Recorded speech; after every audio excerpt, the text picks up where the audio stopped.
Magnifique layup. Je te demande la différence entre les pros et les amateurs, là voici. Voilà. Salut les amis, j'espère que vous allez bien. Aujourd'hui petite vidéo particulière puisqu'on est au Lacoste Ladies Open de France au golf du Médoc.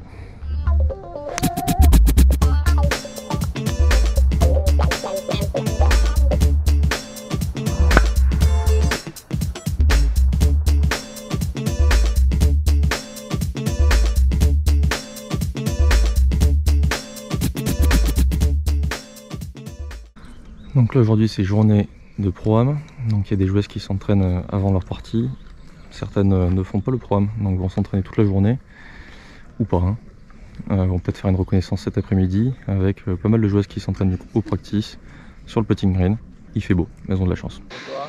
Alors, regardons un petit peu de plus près la manière dont elles s'entraînent. Donc on voit qu'il y en a quand même pas mal qui plantent des tees, donc c'est des petits exos, hein. La plupart sont autour d'un trou, ils restent autour de leur trou.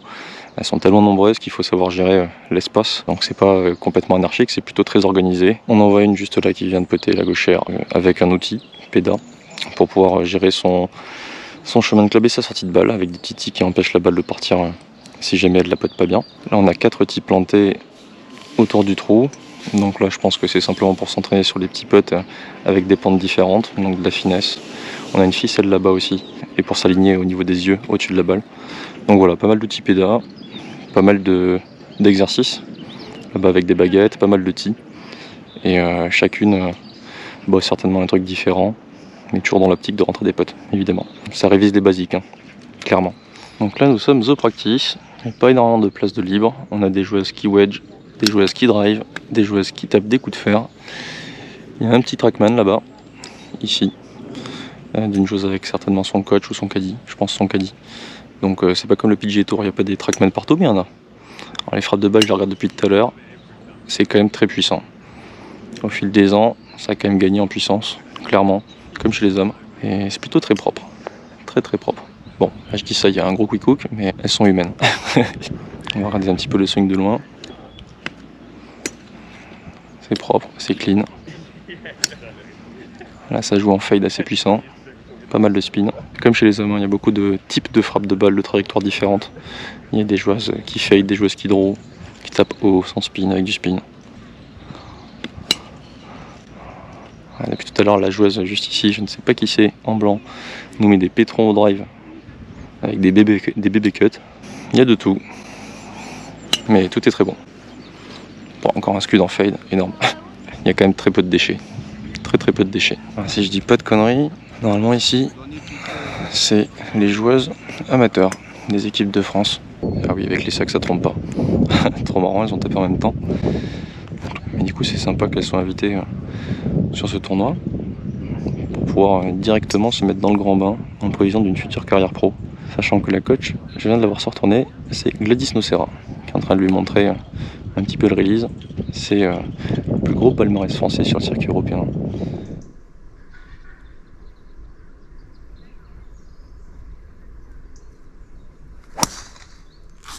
Elle est parfaite celle-ci. Ça fait quoi de se prendre des mètres? J'en prends pas. Ah ouais? J'ai parlé trop vite. Ah effectivement. Tu vois? Effectivement. Ouais. En fait il rate pas un coup dans cette équipe, hein. Non. C'est pour ça que tu te lâches en fait, parce que tu sais qu'en fait il y a des bons coups donc tu y vas quoi. On n'a plus besoin de... C'est assuré de base. Donc là en Chambeul, l'idée c'est que du coup le joueuse pro joue sa balle jusqu'au bout et les amateurs depuis l'emplacement de la première vont jouer chacun leur balle et les deux meilleurs scores sur le trou vont compter. Apparemment c'est l'équipe gagnante.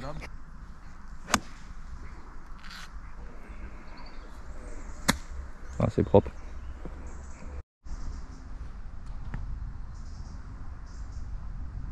Bien joué. Grave. Solide. C'est parfait, ouais. L'arbre du fond, c'est nickel.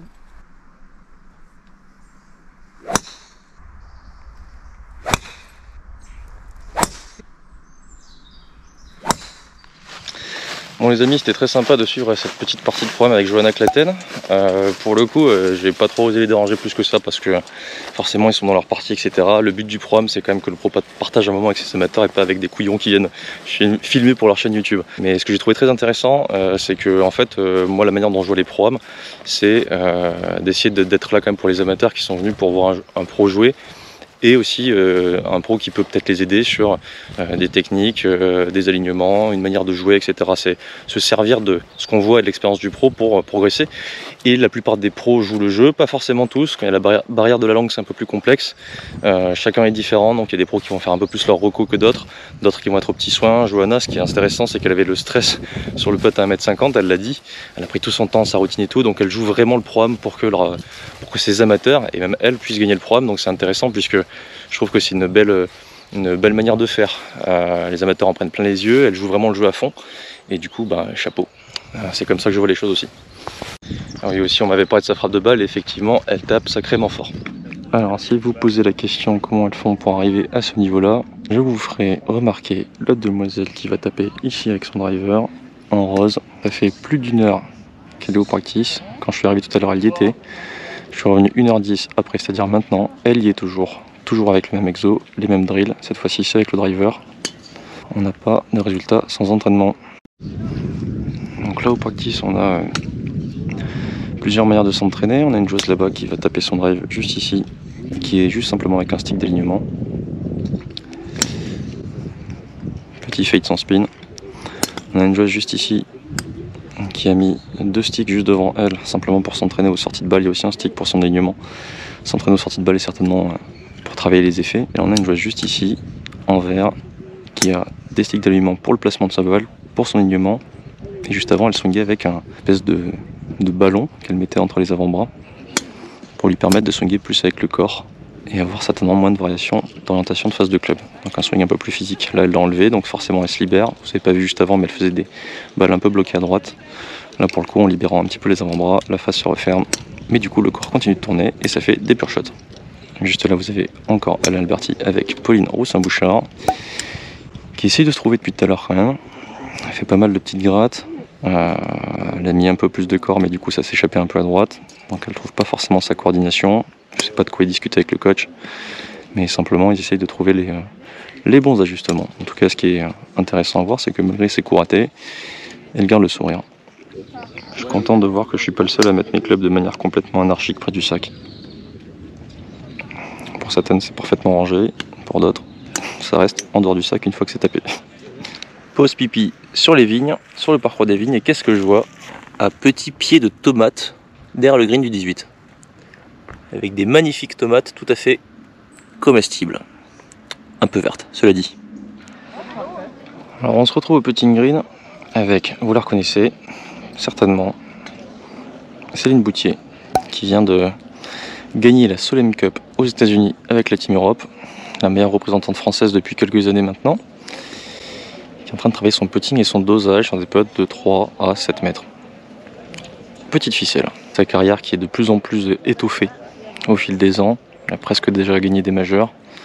La logique voudrait que si une joueuse française finit par en gagner un, ça fait quasiment 20 ans que ça n'est pas arrivé, que ce soit elle. C'est un type de joueuse très intéressant à regarder, pas forcément très longue depuis le départ, mais par contre elle rate très peu de coups, elle place bien ses balles, elle a une stratégie qui est très propre, il se passe pas grand chose. Et du coup le côté métronome a un côté, je trouve, assez impressionnant dans le golf. C'est pas nécessairement mon style de jeu personnellement, mais c'est ce vers quoi je tends. Donc.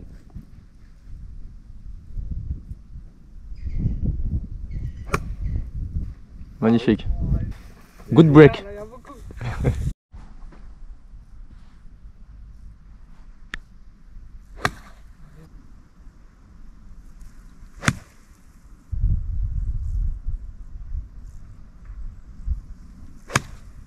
Allez, vol. Avance un peu. Ah. Trop de touch. Trop de touch. Magnifique. C'est à ça qu'on reconnaît les champions. Le golf. Alors du coup, salut, ton prénom? Baptiste Laurenceau. Alors Baptiste, t'as joué avec Céline Herbin, Oui. je dis pas de bêtises, Alain Bogossian Oui. et Dugarry. Christophe Dugarry. Du coup, tu les connaissais? Non, je les connaissais pas. Du coup, ça fait Donc, quoi? franchement, c'était une super partie. Et puis Céline au top, et Alain et Christophe. Et t'es classé combien toi? Je suis 3. Du coup, parler avec Alain, qui est Ouais. classé négatif. Autour avec Christophe, à un moment, on fait gueule en même temps sur un par Bien. 5.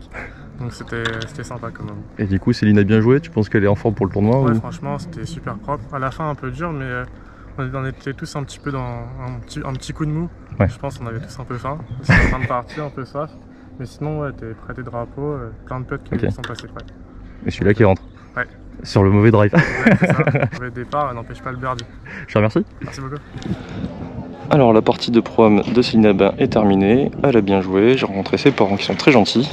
Le joueur que je viens d'interviewer qui a joué avec lui, qui a passé un moment fabuleux entre les footeux, et Céline qui a joué sacrément bien au golf apparemment.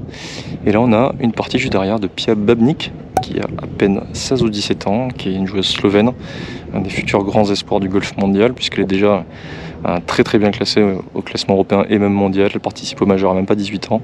Elle a tout explosé à 14-15 ans en amateur. Je l'avais jamais vue. Bah, elle est très grande pour son âge clairement.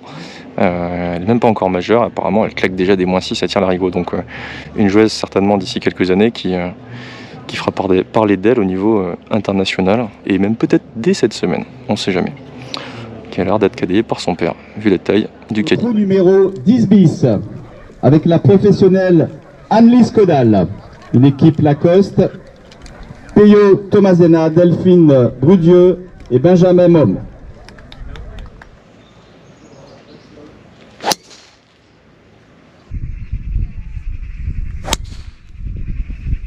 Bien joué. Concentré.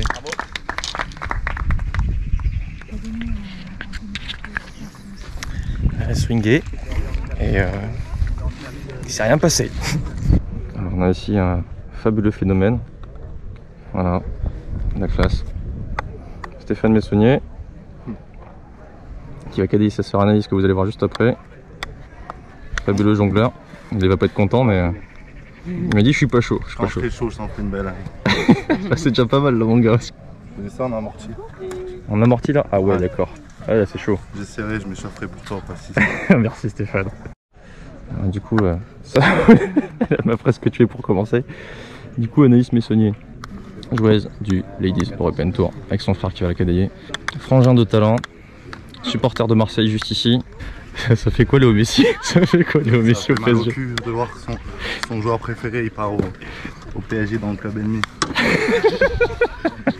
J'ai même envoyé des messages sur Insta, il m'a pas répondu. Ah merde. Et la grosse question c'est s'il va au Vélodrome et qui doit supporter l'OM face au PSG et qu'il aime Messi, si c'est Messi qui marque, il se passe quoi? Ouais, je l'insulte. Ah tu réunis Messi, c'est le club avant tout quoi. C'est le club. Il dit ça comme un parade ça, c'est le club. C'est que je vais Non, faire mais c'est vraiment de dur, déprimer quoi. Non mais je te jure, c'est le truc à pas me parler devant l'Anaïs quand j'ai vu Ah ouais, ça pour de pendant vrai 2 jours, vraiment. Il faut pas parler de ça et pas parler de la Casa des Papel. Pourquoi tu l'as pas encore vu? Si. Ah t'es dégoûté? Ouais. Ouais mais tout le monde est dégoûté. J'ai fini hier soir. C'est moins grave la casa. Ah ouais. Ok, on va rejoindre les frangins Messonnier pour voir un petit peu leur entraînement et voir comment Anaïs gère son entraînement. Du coup, ici, les joueuses nettoient leur balle. Est-ce que c'est le médoc qui manque de moyens? C'est comme il y a eu le programme, il n'y avait pas de Pro V1. Et là on vient de les récupérer comme des rapaces quoi. J'ai bien dormi. Donc le frère, sacré joueur. Gros joueur de main, beaucoup de talent. Sacré joueur qui a pas joué depuis très longtemps au golf. Ils sont encore comme neufs. Bon joueur de fer. Petit problème de vue qui demande... Maintenant, Plus maintenant, mais bon, il demande généralement où partent ses balles. C'est surprenant. Elle est où les gars, elle est où? Alors si je vous présente Anaïs, c'est parce qu'on fait partie de la même catégorie de golfeurs qui usent jusqu'à la moelle le club de golf. Alors là, je vous dis, si elle tape fort, c'est pas pour rien, parce que là, pour mettre du spin avec ça, on voit comment c'est plutôt stroqué au milieu. Alors la question, c'est pourquoi il y a une espèce de petite marque sur ton club? C'est un caillou ou c'est... Alors ça c'était à peu près une semaine après que je les ai eus. Ouais, À Terre Blanche, ouais. dans un fossé.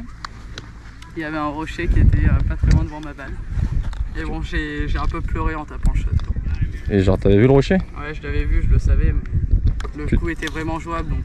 Et le coup était réussi? Ouais. Bah, du coup, t'as bien fait de te sacrifier. Exactement. Mais bon, le club neuf avec. Parce que là, le pet, on l'a aplati au marteau. Ah ouais, carrément, c'est vrai qu'il est quand même assez gros quoi. Poignée 0, rocher 1. Ah, j'avais vu.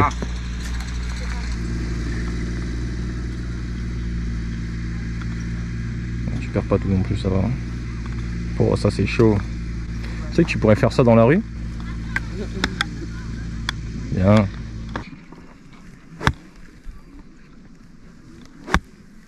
Ce que je vais dire, c'est quoi ton échauffement du coup? C'est essayer. Là, c'est juste contact sans se prendre la tête. Pour l'instant, on fait tout pareil. On prend notre temps. Choper les petites sensations quoi. C'est ça. Faut se réveiller. Et quand tu arrives ici, tu viens un petit peu en mode à l'arrache pour voir ce qui se passe et tu t'échauffes tranquillement ou tu as un programme déjà de prévu pour l'après-midi? Par rapport au matin ou par rapport à ta journée une journée comme ça. Journée comme ça. Une journée comme ça, j'avoue que là j'arrive un peu à l'arrache. Et je fais ma séance après, je sais à peu près ce que je veux faire. Ouais. C'est-à-dire un peu taper des balles. Après tout à l'heure, je vais un truc trackman pour aller checker les distances parce qu'en ce moment en tournoi c'est un peu. Tu gères pas tes profondeurs? En ce moment j'ai l'impression que je prends des mètres. Ouais. Ok. Tu perds des mètres. Non, sur les. Stéphane, quand je tapais mon fer 7 à 150, c'est que j'en prenais, c'est pas j'en ai perdu. Ça te donne de vérifier un peu la vitesse et comment tu la prends quoi. Exactement, vérifier un peu les distances, peter. Ouais. Et ensuite aller marcher quelques trous, donc ça je sais que j'ai ça à faire. Après qu'est-ce que je vais mettre à l'intérieur, ça c'est au flux. Sachant que là il n'y a pas tes coachs donc ça. tu le fais un peu free. Bon le parcours tu le connais de toute façon. Ouais. Donc après c'est essayer de prendre la route des greens. Parce que les greens c'est des billards. Ouais, ils sont à 3,7 aujourd'hui apparemment. C'est ça. Ils seront un peu plus lents pour le tournoi 3-4 parce qu'ils pourront pas les rouler autant mais. Ah et surtout comme ils annoncent apparemment de la pluie, bon. Ça va ramollir un peu. C'est ça. Mais bon, 3-4, 3-7, ça reste quand même. Ouais, allez, ça y est, 6,50. La machine est lancée.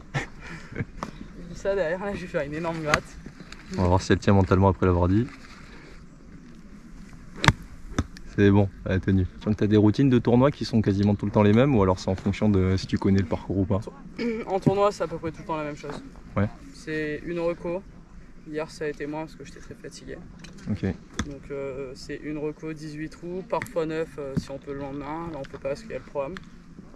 Du coup, quand il y a le programme, c'est entraînement l'après-midi, plutôt reco. Parce que là, t'as fait 4 tournois de suite? Ouais. Avec pas de jet lag par contre? Non, pas de jet lag, mais bon, c'était en Suède 3 semaines, une semaine en Suisse. Et, okay. Surtout avec beaucoup de voitures entre eux. Ouais, donc pas mal de voyages, forcément ça fatigue. 3000 bornes, donc, Les gens se rendent pas compte de ça. Et du coup, t'as Stéphane qui te cadaille. Et Stéphane, qui n'est à la base pas caddie. Et à la base, t'as un caddie ou pas? Non. Ok. Et c'est bien d'avoir un caddie? Ça dépend, ça dépend. C'est-à-dire que là, c'est Stéphane, donc ça peut être bien, comme de temps en temps un peu moins bien quand on se prend un peu le chou. Il faut pas. Mais bon, c'est le problème quand c'est la famille. Ouais, je connais. On se prend plus facilement le chou avec la famille qu'avec un cadet. Après, avec moi, attention, il faut juste pas que je compte trop sur le cadet non plus. C'est-à-dire que je reste. Ouais, c'est dans ta partie, tant pis. Mais en fait, il y a des moments où dès que j'ai un cadet, je vais trop compter sur la vie du cadet. Ok, tu te laisses emporter. C'est ça, donc en fait, je vais moins jouer moi. Quoi. Après, là, j'imagine qu'un caddie, c'est un truc qui se trouve et puis qu'après, qui se garde, quoi, tout simplement. C'est ça, bah après, un cadet, ça dépend des joueuses. Il y a des joueuses qui ont besoin d'un cadet qui va dire quoi faire exactement. Ouais. Il y en a d'autres qui vont avoir un cadet juste pour parler, pour dire des conneries en dehors du parcours. Ça, c'est plus. Enfin, même sur le parcours, ça, c'est plus moi. Ton mode de fonctionnement. Exactement. Donc, toi, t'es une joueuse de petit draw, du coup. Ça dépend, en fait, je m'amuse. Sur un parcours, il faut que je fasse un peu de tout. Ok, d'accord. Si tu crées pas, tu te fais chier, quoi. C'est ça, exactement. Ok. Après, sinon, drive, c'est plutôt en draw. Et les flares, naturellement, ça dépend, en fait. Au practice, je vais plus m'amuser en cut. Sur le parcours, c'est vrai que le naturel, c'est plutôt le draw. Je fais comme toi, donc t'inquiète, je comprends. Mais du coup, t'appuies sur un draw, parfois ça te rassure aussi. Ça rassure aussi. Ouais. Ok. Tant que t'as tes setups, tout va bien. C'est ça, donc par exemple si le drapeau est à gauche, B9. Assez souvent je vais le jouer tranquillou 2 mètres à droite, au pire des cas, elle reste là. Ouais. Mais un drapeau en fade, t'as pas peur? Non, okay. Ça me dérange pas non plus. Tes axes de progression et ton objectif pour le tournoi, c'est quoi? Axe de progression, alors wedging. Ok. J'ai encore pas mal à progresser au wedging, même si c'est déjà mieux. Après putting, je putte pas mal, mais je peux rentrer, je pense, plus de putts. On peut toujours rentrer plus de putts. Exactement. Après, l'axe de progression, ça va être surtout mental, quoi. Dit-elle avec un petit sourire. Si je peux intervenir, c'est d'avoir 14 clubs dans le sac, pas 12. Parce qu'Anaïs joue avec 12 clubs. Ça va parler aux gens qui regardent ma chaîne parce que j'ai joué avec 13 clubs et voire 12 pendant très longtemps. Il manque quoi dans ton sac? En fait, c'est que j'ai deux bois, j'ai un bois 3, un bois 5 que je déteste. Ok, donc tu les joues pas? Je les joue, mais quand c'est sur un parcours comme ça va. Donc t'en joues que 12 vraiment quoi, en vrai. Et après, ouais, en général, c'est. Ok. Donc t'as 14 clubs mais pas 14 clubs utilisés. Ouais, le bois 3, bois 5 sont pas adaptés à elle. Déjà entre 200 et 170, j'ai 0 club. Entre 200 et... Enfin, entre 170 et 200 t'as rien. Donc les par 5 en 2... Je les prends, mais il est que le petit bois 5 ou le gros par 4 en gros. Alors du coup, si je peux me permettre, dans ma réflexion de stratégie au golf, il y a driving, wedging qui va te permettre de faire des scores qui seront pas trop hauts. Par contre, ce qui te permet de faire des scores bas, c'est les par 3 et les par 5, puisque tu as les longues cannes, et c'est là où on grappille des points. Ouais. Donc effectivement, ton frère a raison, 14 clubs utilisables dans ton sac, ça serait pas mal. Et du coup, pour le set open, c'est quoi l'objectif? Honnêtement, déjà, bien jouer au golf quoi. Donc tu essayes de prendre du recul. Exactement, on va pas commencer à penser trop aux résultats.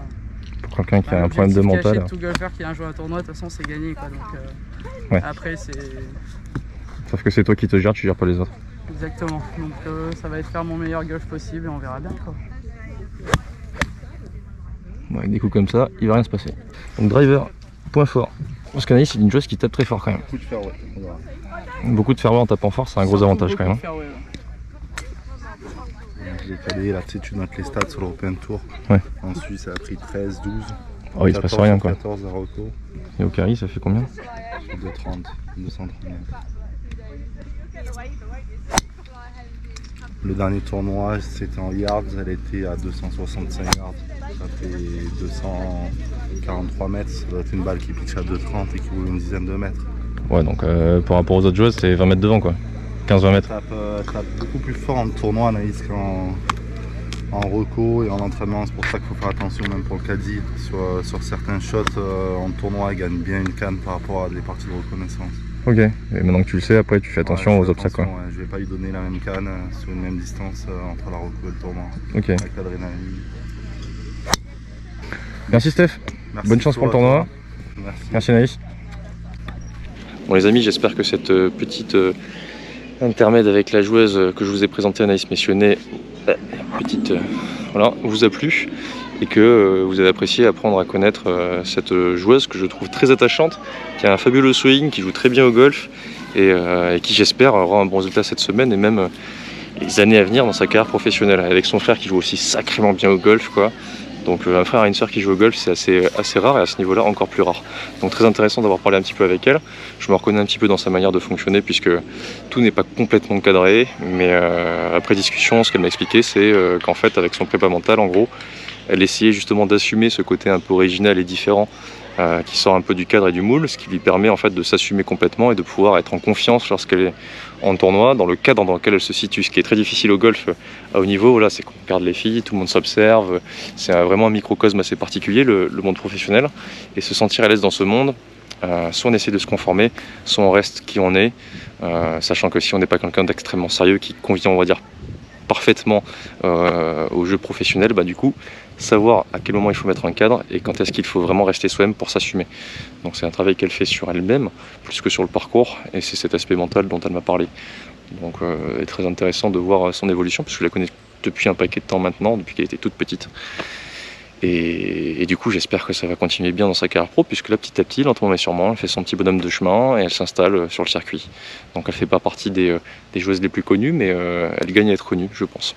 Donc merci aux frangins de m'avoir permis de les interviewer et de passer un peu de temps avec eux. Et n'hésitez pas à la soutenir sur les réseaux, ainsi que son frère, je vais vous les mettre dans la vidéo, ça va s'afficher quelque part. Allez, on continue cette magnifique journée au golf du Médoc, où je suis très contente de voir autant de femmes sur un terrain de golf, puisque c'est quand même très très rare. Et puis ça se joue sacrément bien.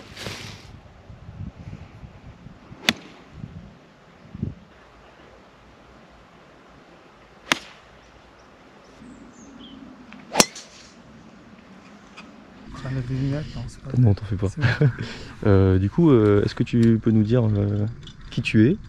Qu'est-ce que tu fais là, même si les gens le connaissent certainement? Je suis Alain Berti, je suis le coach de Pauline. Ouais. Et donc je profite du tournoi de l'Open de France à Bordeaux pour venir la voir jouer et de travailler parce qu'après, comme je repars aux États-Unis jusqu'à mi-octobre, je ne la verrai pas. Vous ne voyez pas souvent finalement quand elle vient en France de temps en temps? Je l'ai vu au mois d'août, je l'ai vu, depuis le mois d'août, je ne l'ai pas vu, je l'ai vu à Evian avant. Là, je la vois ici cette semaine, donc on profite de travailler aussi. Et le 17 octobre, je serai avec elle au stage 2 en Floride. Est-ce que tu as d'autres coachs, tu coaches d'autres joueurs sur le tournoi ou alors... Non, sur ce tournoi, non. Je commence à travailler avec Émilie Perronin sur ce tournoi. Okay. Mais comme je commence à peine, en situation de tournoi, je préfère pas trop travailler la technique avec elle. Ok, tout normal. de suite, je la connais pas encore assez bien. Okay. Donc voilà. C'est-à-dire que Pauline, vous avez bossé un petit peu la technique, peut-être un petit peu pour cadrer Pauline, quelques trucs, forcément. Pauline a l'habitude de travailler, je sais ce qu'il y a à faire, donc même en tournoi, on va travailler la technique.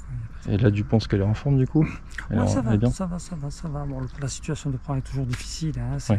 Là, c'est quoi? C'est 1h45 pour faire 4 trous. Ah ouais. Trous, donc là, c'est gérer son énergie finalement. Voilà, quoi. donc il faut y aller tranquille. C'est pas parce qu'on ne tape pas la balle comme on veut un programme que c'est significatif pour demain.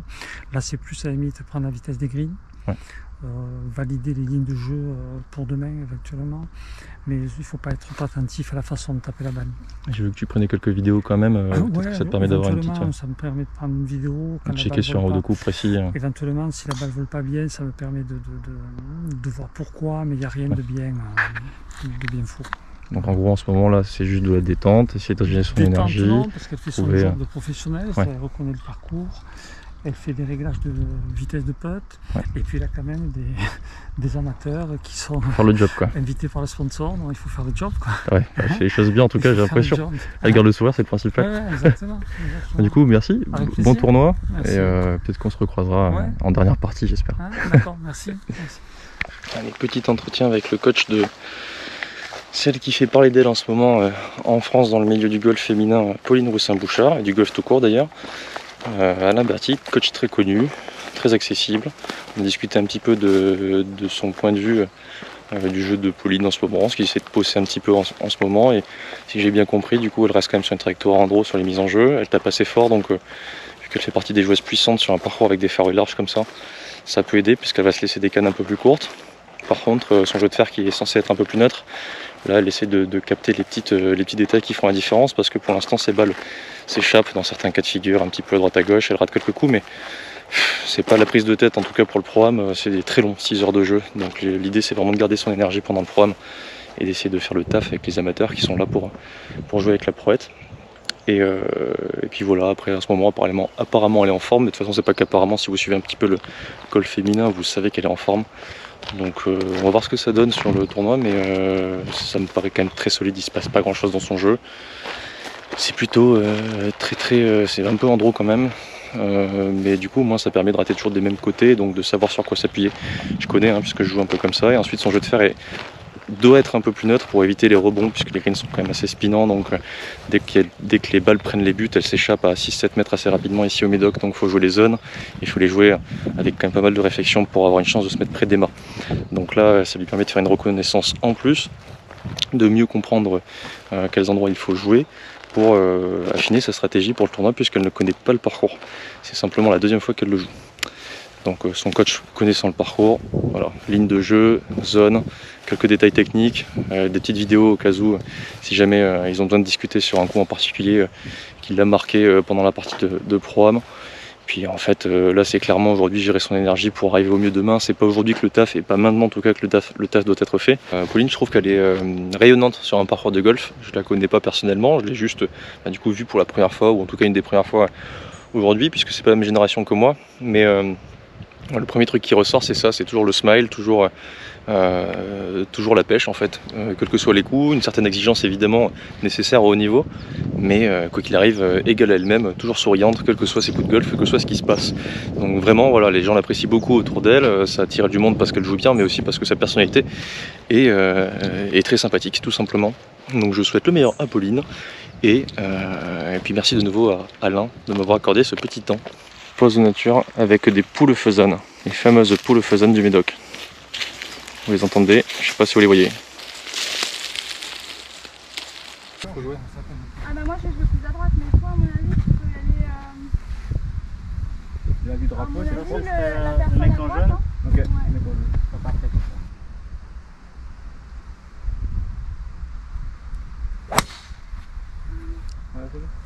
Parfait. Ouais, passé. Parfait. Ah, nickel. La Tiger Line. Un peu froide. Bon les amis, je viens de discuter pendant 15 minutes avec la maman de la numéro 1 française Céline Boutier. Et donc on a parlé de choses, on va dire relativement personnelles, de sa fille qui vit aux États-Unis, loin de sa famille, avec des tournois sous bulle, donc avec des restrictions liées au Covid relativement importantes en fonction des tournois, et l'incapacité de pouvoir aller les voir puisque les États-Unis, puisque les États-Unis ont fermé leurs frontières aux Français. Donc pas forcément facile pour Céline de vivre loin de ses proches apparemment depuis maintenant 2 ans avec le Covid. C'est une vie de sacrifice. Et du coup sa maman se faisait des petits soucis pour sa fille, c'était mignon, mais était dans ses yeux, ça se voyait, extrêmement fière de ce qu'elle accomplissait quand même. Et voilà, tout ça pour dire que la vie de joueur ou joueuse professionnelle, beaucoup les envient. Et sachez que ce n'est pas si simple socialement, notamment au niveau de la famille, au niveau des proches, au niveau du fait de jouer toujours loin des gens qu'on aime tout simplement, et d'avoir des attaches, en l'occurrence pour Céline puisqu'elle joue sur le LPGA, très loin de son pays natal, c'est-à-dire la France. Il y a l'Atlantique qui est entre les deux, donc voilà, pour les filles c'est pas si simple. Pour les hommes on peut avoir le circuit européen qui fait des belles dotations, le circuit européen féminin commence à en avoir de belles, mais c'est sans commune mesure avec le LPGA.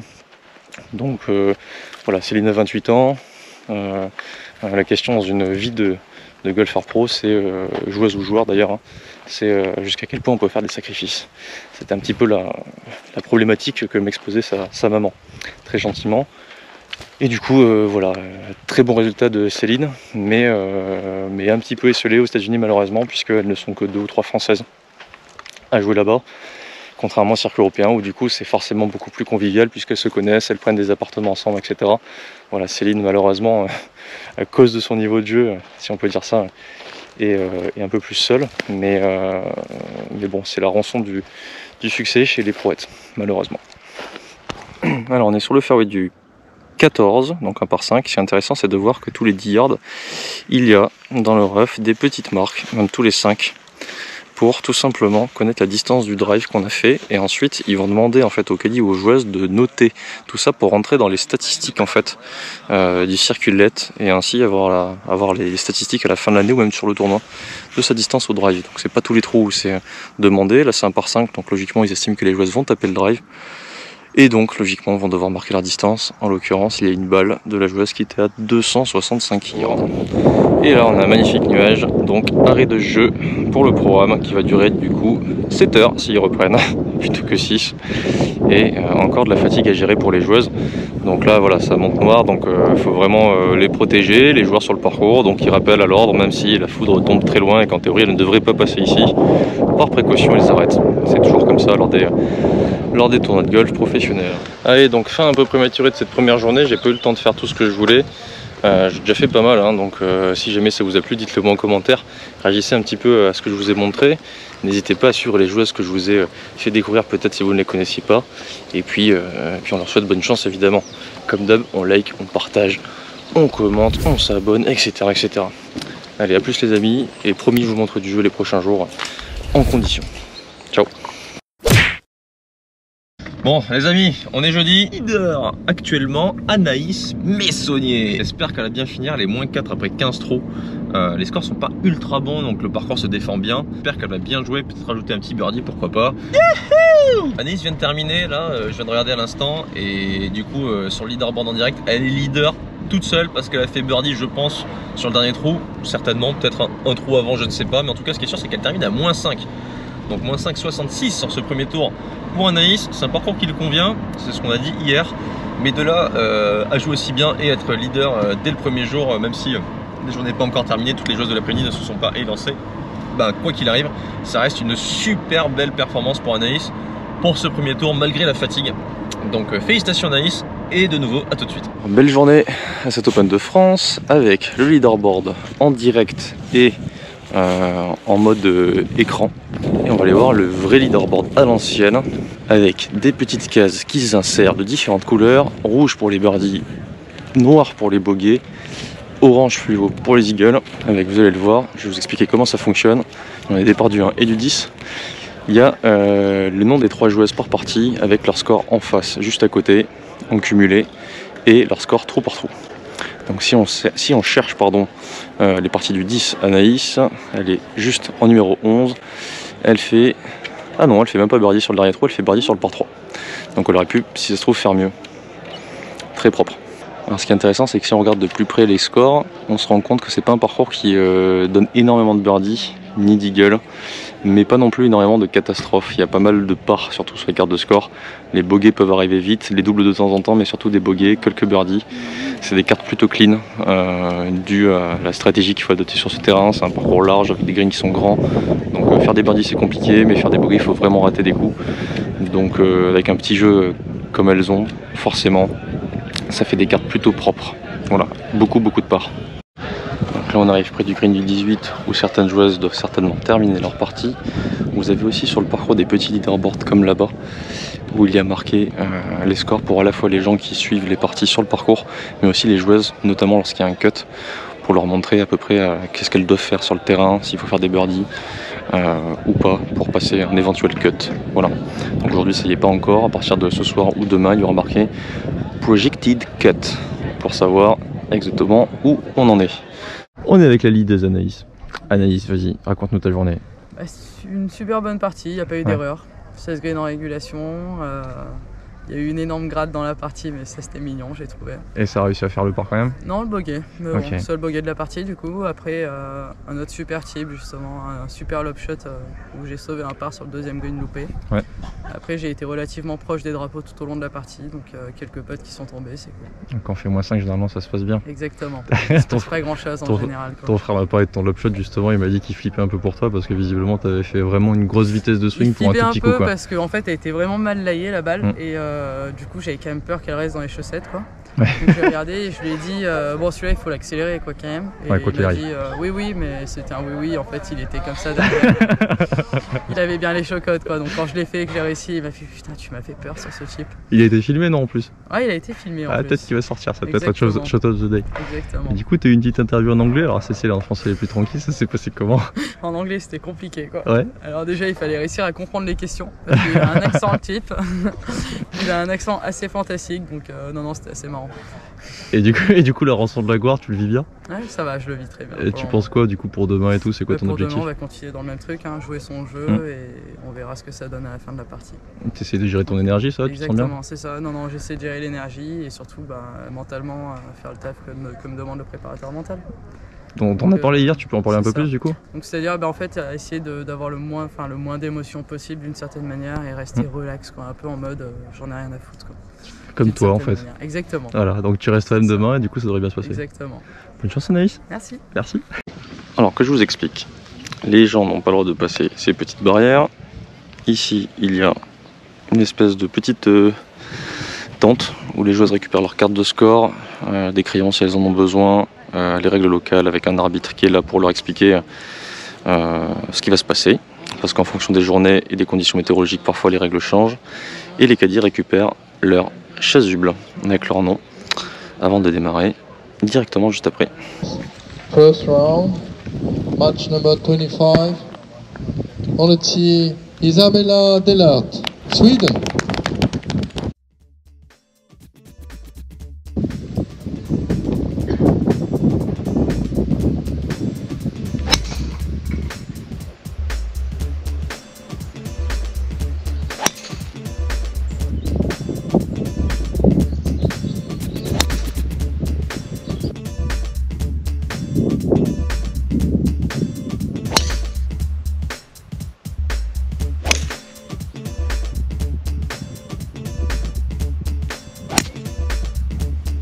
Bien sûr.